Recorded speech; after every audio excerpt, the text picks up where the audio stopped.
So when you are thinking of the future, do you factor in oil prices, M&A activity, regional stability, the environment, Iran, and much more? You're not alone. Many of the market shapers and the senior executives in the Arabian hotel investment community live in constant consideration of the many variables aimed at our industry today, with so many critical factors influencing our industry at the same time. There's no certain future other than the future that we create for ourselves. Leaders keep their eye on the future. It is their vision of success that will determine that future, bringing them together at AHIC and encouraging meaningful connections and dialogue is really what underpins this conference and our theme, which is Eye on the Future, Vision for Success. Now, we're delighted that you have chosen to join us for 2 days of networking, learning, deal-making, and with the region's most notable industry leaders. Our patron, His Highness Sheikh Ahmed bin Zayed Al Maktoum, Your Excellencies, ladies and gentlemen, on behalf of my team from Bench Events and my colleagues from Mead, thank you so much for being here and for being part of this conference, proudly now in our 12th year. We are always looking for ways to improve this conference, the networking, the content, and I think many of you will know that we run these briefings throughout the year. So it's not just this event. We have 7, 8 briefings running throughout the year. And they usually attract 60 to 100 delegates, breakfast meetings, lunches, and are held in locations from Cairo, Bahrain, Riyadh, Muscat, and Doha. And we invite our community to each of these events to help with our networking, to help connect the industry throughout the year. And we're really pleased to be doing this, and it's our way of reaching out and making sure that we get everybody involved in this event, the Arabian Hotel Investment Conference. Now, you may have seen as you walked into the conference, we have a strapline saying to engage, to empower, to invest. And I think you'll see that we've tried to help you engage with everybody attending this conference. We've got Presdo, which is a smart app that everybody should have on their phone. If you don't, please let us know. We'll help you make sure that you have that. It's got all the delegates on it. And I think I'm ranking up there in terms of likes. I'm just number 2 at the moment, so I'd appreciate it if you could help me with my likes, get me to the top. We're also using Howdy, which is, we're just testing Howdy at the moment, which is sort of like the Tinder for the industry, where you can swipe and meet people here. So we're looking at that being a tool that we can use year-round at our briefings as well, again, to carry on with that networking throughout the year. And we also have a concierge stand, so just outside in the Platinum area, if you are looking for someone, just ask us, or indeed just ask me. I'm happy to help out and try to help you connect.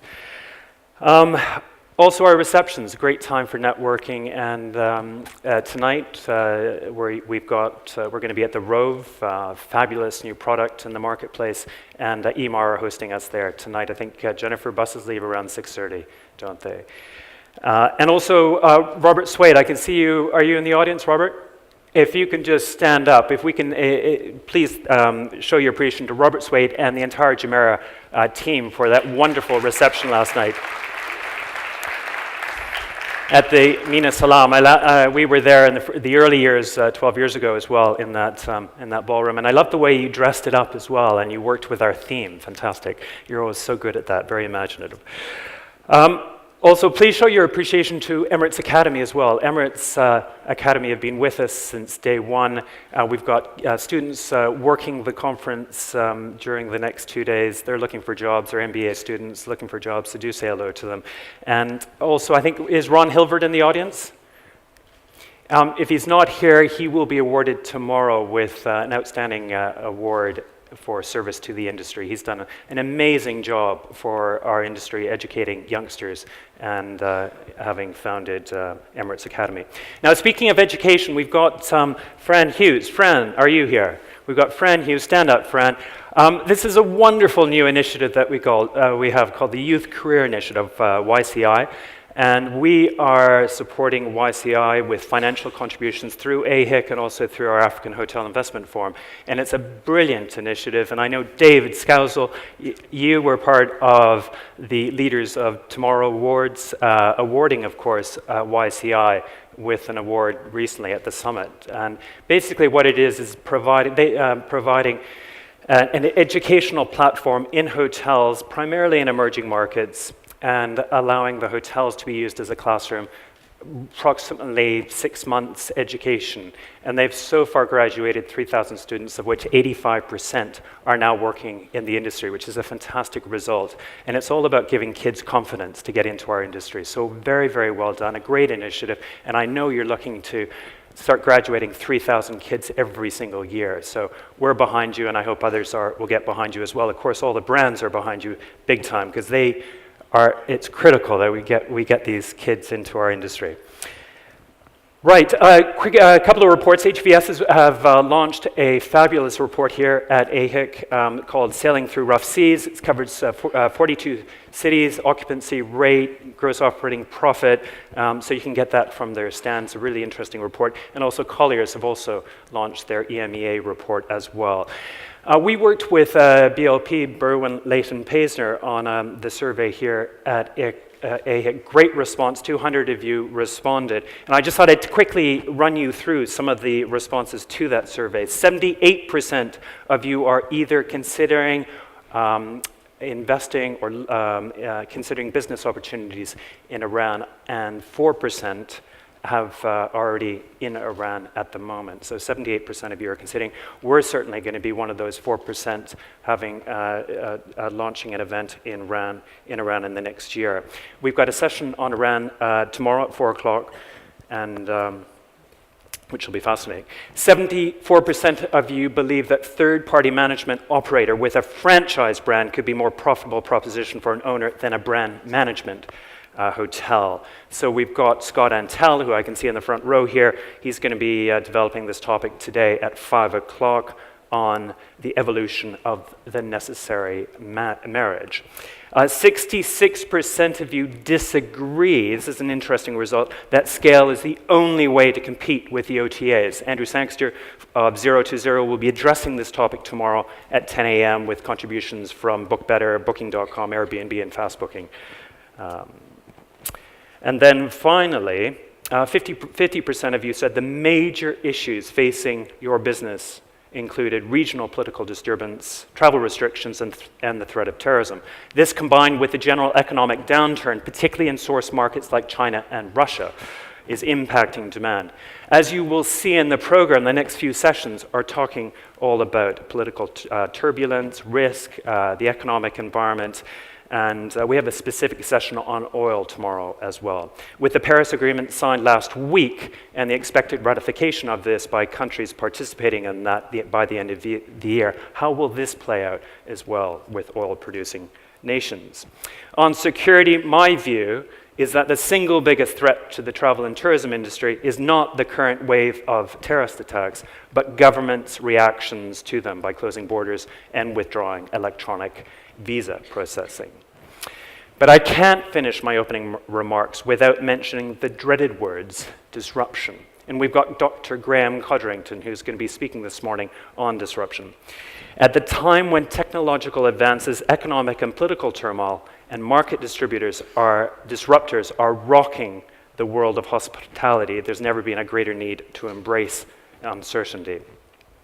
50 years ago, the average lifespan of the top 500 companies in America was around 60 years. Today, it is closer to 18 years. About a third of the jobs that will be available for the young children entering school this year do not yet exist. William Feather once said, "Success seems to be largely a matter of hanging on."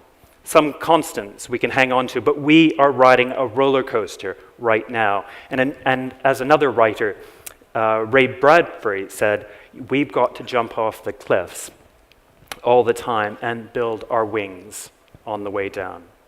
At a time of disruptive change, the most important leadership is the skill to be adaptable.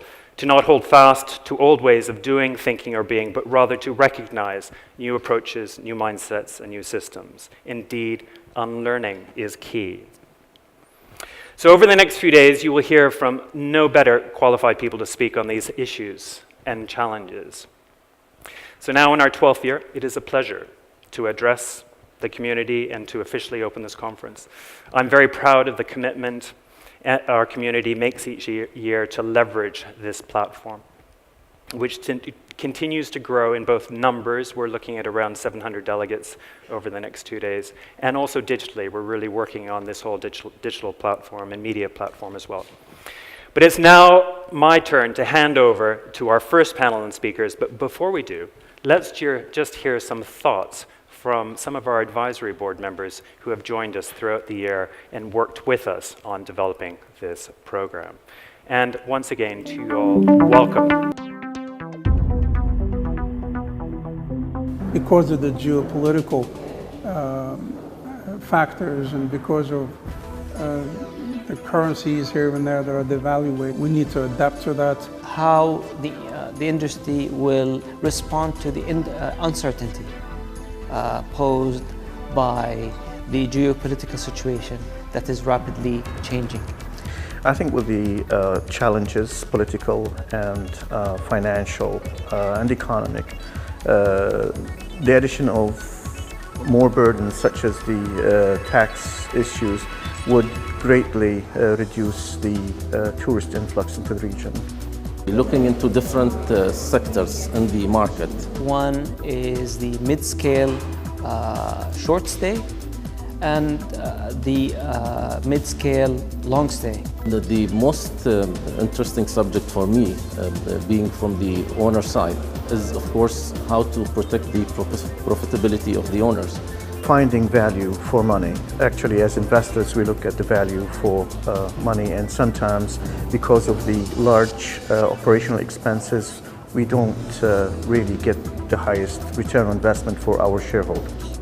The largest untapped opportunity in the region, to me right now, has to be the opening of Iran. The biggest opportunity I see from the part of investors in the Middle East is one that comes to mind, obviously, and that's Iran. There are over 75 million people living in Iran. They all want to travel, they want to get out after the time they have been in Iran. That'll open, throw the doors wide open for investors from the Middle East because of the affinities and culture. It'd be a natural place for investors to look at.